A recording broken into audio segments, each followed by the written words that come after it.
Ego.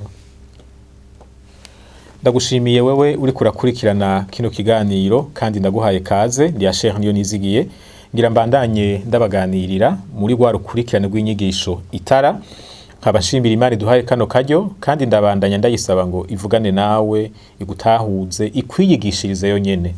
Ijambo ngiye kuvuga ni ijambo rivuga ngo naho Imana yadusavye yadutegetse yadutumye guhinduka no guhindura igihugu turimwo, hari igihe bitunanira kubera twatahuye nabi ico Bibiliya ivuga, ugasanga ivyo twatahuye mu vy'ukuri sivyo Bibiliya biri kwiravuga. Muhava mubaza muti none birashoboka nyene ko umuntu asoma Bibiliya ntayitahure, kumenga mpwemu yararahari kugira ngo abidushoboze. Nivyo mpwemu yararahari, ariko hariho uruhara rwacu. Iyo tutarukoze neza rero ntibishoboka ko dutahura, kuko biroroshe gose kuvugisha Bibiliya ivyo twipfuza. Biroroshe kubona muri Bibiliya vya bindi dusanzwe twipfuza, canke naho tukabonamwo ivyo dusanzwe twemera, ivyo dusanzwe tuzi. Washaka ntibishika kuri Bibiliya gusa, birashika ku bitabo vyose. Iyo turiko turasoma igitabo, ivyo dusanzwe dufise mu bwenge bwacu biragira uruhara mu nsiguro duha ivyo dusomye. Hari igihe rero bishika umuntu agasoma ijambo ry'Imana mugabo agatahura ibintu bidasa n'ico ivyo bintu asomye bisigura. Ibi si twebwe twenyene bishikira, ni ingorane ibaho. Mu vyakozwe n'intumwa igice 8 haravuga inkuru y'umunyetiyopiya umwe yaravuye Yerusalemu asubiye iwabo muri Etiyopiya, hanyuma yagenda arasoma umuzingo, yariko asoma umuzingo w'igitabo ca Yesaya, maze nkemu arungika umuvuga butumwa yitwa Filipo kugira ngo amufashe. Amushikiriye acara amubaza ati ivyo bintu uri kurasoma urabitahura? Nawe acara mwishura ngo mbega no bitahura gute atawubinsiguriye. Iri jambo uyu muntu yavuze ni jambo dukwiye kwiyumvira ko cane. Si igihe cose dusoma Bibiliya bisigura ko dutahuye. Hariho igihe bikenerwa ko umuntu asigurirwa, canke ko umuntu arondera insiguro y'ivyo bintu asomye. Uku vyamushikiye niko bishobora kudushikira. Iyo umuntu avuga ngo ntaco ndavyumva ndabitahura, mugabo vy'ukuri atariko arabitahura, yari guhava asanga yizeye ibitari vyo. Intumwa Petero yaranditse mu cete ciwe ca 2 igice ca 3 ku murongo wa 16 avuga ngo ivyete intumwa Paulo yandika canke yanditse birimwo ubumenyi n'ubuhinga, birimwo ibintu vyodufasha nk'abakirisu, ariko hariho ababihinyika bagahindura insiguro yavyo ngo nkuko basanzwe bahinyika n'ibindi.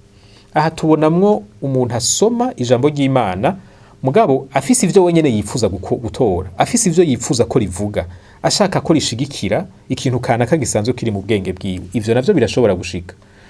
None rero tubishize hamwe ko ari bibiri, hariho igihe dushobora gusoma ntidutahure, hakaba n'ikindi gihe dutahura ivyo dushaka, tukavugisha Bibiliya ivyo itavuga kubera inyungu zacu.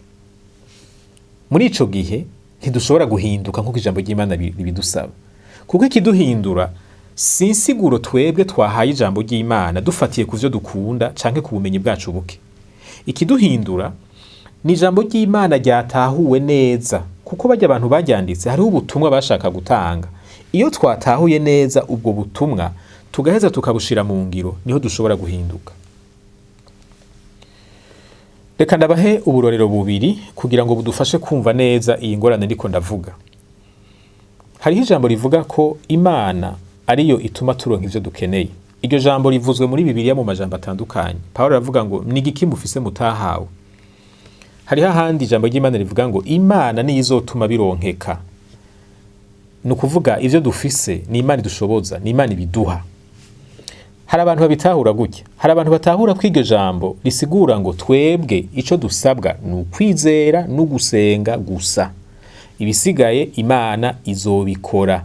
Imana irazi ivyo nkeneye, Imana irashoboye kubikora, reka ndayibwire hanyuma ndindire nizeye izoheze binkorere. Ivyo iyo umuntu avyinjiyemo cane bica bituma yitaho cane ivy'impwemu. Reka ndavyita ivy'impwemu ndazishire mu tuntu twamugina two kugara no kugurura, kuko niyo mpwemu irateye amakenga. Ugasanga rero uwo muntu ashira umutima cane kuri ivyo nyene yita ivy'impwemu, mugabo ibikorwa vy'amaboko bituma vya bintu yifuza bironka ugasanga nta gaciro biha. Usanga abantu nk'abo badaha agaciro ubumenyi n'ubuhinga, babona ko ari uguta umwanya kuko baba biteze yuko Imana izobibakorera. Ariko mu vy'ukuri ivyo bintu bavuga gutyo nivyo ijambo ry'Imana rivuga, namwe muremezanya n'abo bantu. Iyo tubajije Bibiliya twitonze dusanga umuntu wa mbere yaremye yamuhaye itongo kugira ngo aririme. Ntiyamubariye ngo genda wicare usenge wizere nzokuzanira ivyo kurya, yamuhaye itongo ryo kurima. Aha murumva yuko yamutumye ibikorwa bifadika. Nivyo Imana irashaka ko dusenga, irashaka ko tugira ukwizera, mugabo irashaka ko dukora ibikorwa vy'amaboko. Abantu bakora ibikorwa vy'uburimyi barabizi. Uburimyi ni ikintu, ni igikorwa gisaba urufatangane rw'ubumenyi n'ubuhinga bwinshi cyane. Urakenera ibikoresho vy'uburimyi, urakenera ibikoresho ukoresha mu kurima, mu kubagara, mu kwimbura, mu kubika imbuto n'ibindi. Ivyo bintu bikurahe? Umuntu arakenera kumenya ubwoko bw'ibiterwa bishobora kuja mu murima umwe bikagiramwo rimwe, n'ibindi bitegerezwa gutandukanywa ntibigireyo rimwe. Umuntu arakenera kuronka imbuto zikurahe? Mbega imbuto zama neza ziba zimeze gute? Umuntu ategerezwa kumenya ingene abika ivyo yimbuye kugira ngo ntibibore. Murumva ko ufashe iri jambo ryonyene Imana yabariye Adamu, genda urime rya tongo hanyuma uribungabunge, ni mu Itanguriro 2:15. Murazi ko nama nkunda kuritanga ko akarorero kenshi, usanga harimo ubuhinga bwinshi bw'urusobangane n'ibikorwa bitandukanye n'ubumenyi butandukanye. Mu guharura 2:6 Imana yasavye Mose n'abamufasha mu burongozi guharura abisirayeli kugira ngo bamenye ibitigiri vy'abantu bafise. Imana yari ibazi, yari zingene bangana, yari gushobora kumubwira ngo Mose muri 3,256,000 bikaba biheze mu misegonda 5. Ico giharura Imana yari kwikibwira Mose, ariko yamubariye ngo ni mugende mubaharure abantu bari mu bugaragwa basanzaye batagira aho baba hari stable hadahindagurika, ukabatuma ngo nibagende ngo baharure. Nta etat civil ihari, nta handikwa abavutse n'abapfuye. Imana yari gushobora kugabanya uwo muruho ikabibabwira, ariko ntiyabibabariye, yavuze ngo nimugende mu baharure. Kumenya ibitigiri vy'abantu mu ntwaro y'igihugu ni ikintu gikomeye gose. Demografi ntushobora kumenya ingene urongora igihugu utazi mbega mfise abatama bangana gute, dufise abatamakazi bangana gute, abana bangana gute, abamugaye bangana gute, abafise ingwara zimeze uku bangana gute, abashoboye gutanga umwimbu mu gihugu bangana gute, abategerezwa gufashwa no gutungwa bangana gute. Ivyo ni ibintu umuntu ajeje uburongozi ategerezwa wenyene gukora. Ntushobora gusenga ngo urarame mu biro ngo biteze ko Imana izoguha kumenya ivyo bitigiri, kandi buryo umuntu atazi ibi bitigiri ari mu burongozi bw'igihugu biramugora gose. Hari ingingo utamenya ingene ufata kuko utazi ibitigiri vy'abantu zerekeye. Nuko hari ibindi bice novuga ko kugira ngo sigurire ijambo, ariko reka ngarukirize hano.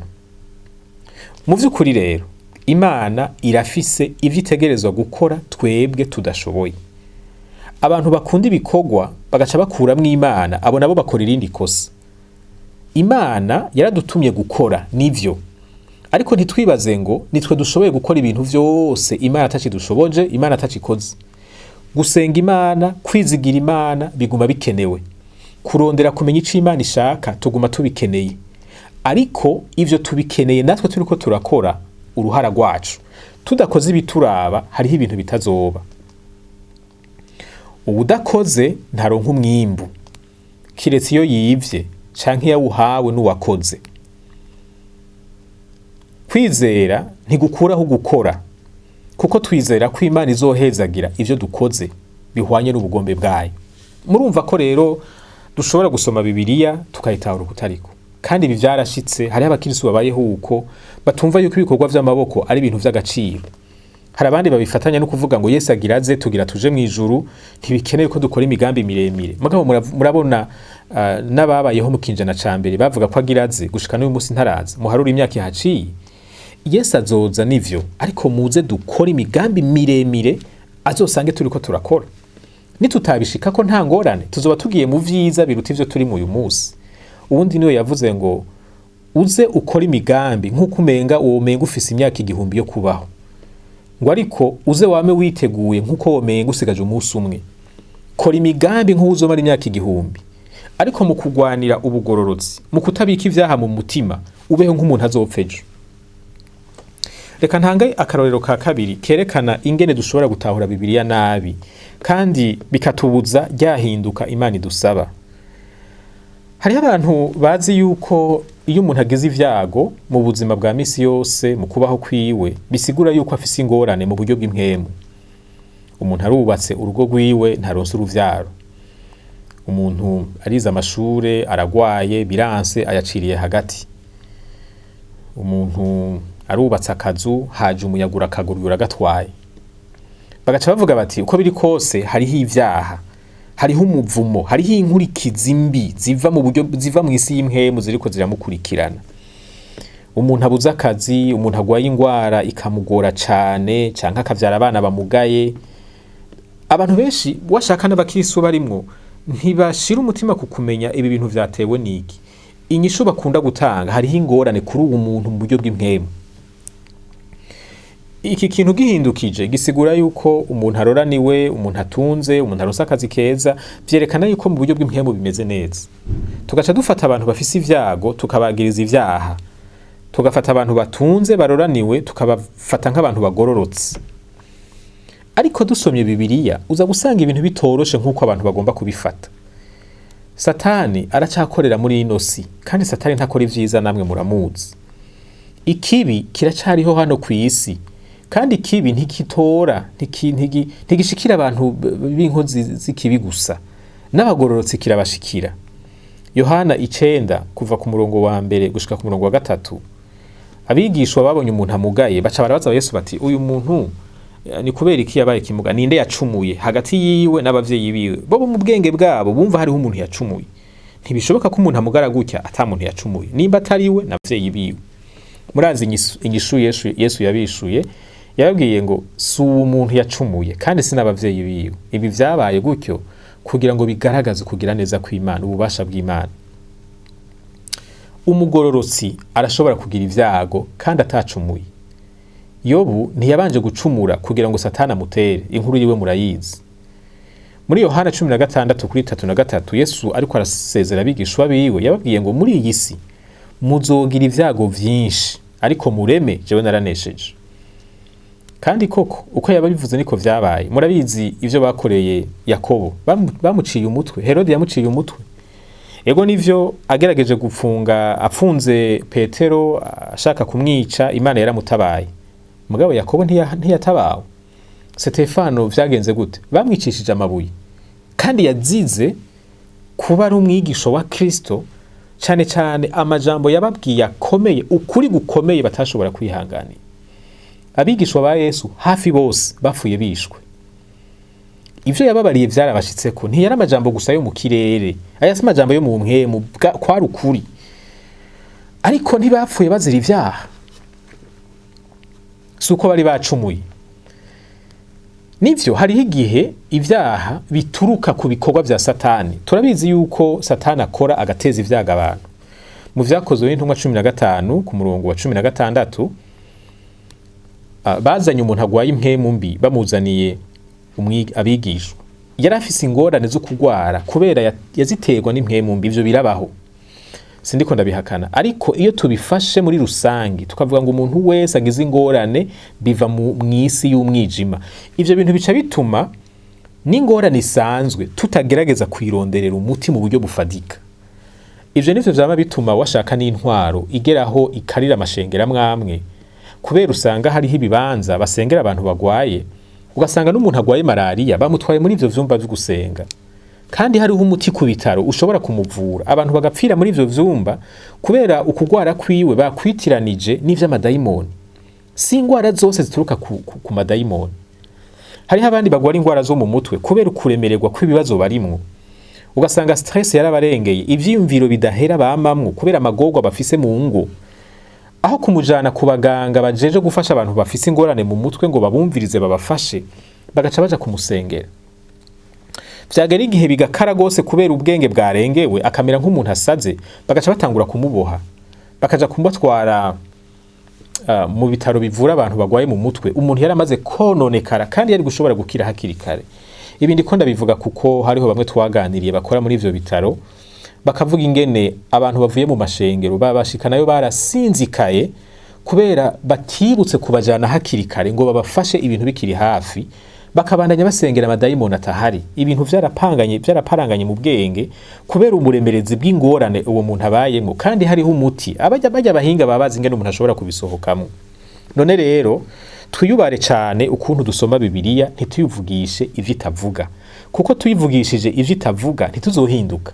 Ikiduhindura ni Bibiliya isiguwe neza, n'igihe twakiriye ico ivuga kikaba arico dushira mu ngiro. Iyo dufashe ibintu tukabisigura itariyo, ivyo ntibizana ihinduka. Imana igufashe, nanje Imana imfashe, Imana idushoboze kuba abantu bafise inyota yo kwiga ijambo ry'Imana no kurishira mu ngiro baritahuye, bisunze vy'ukuri ico rivuga. Murakoze.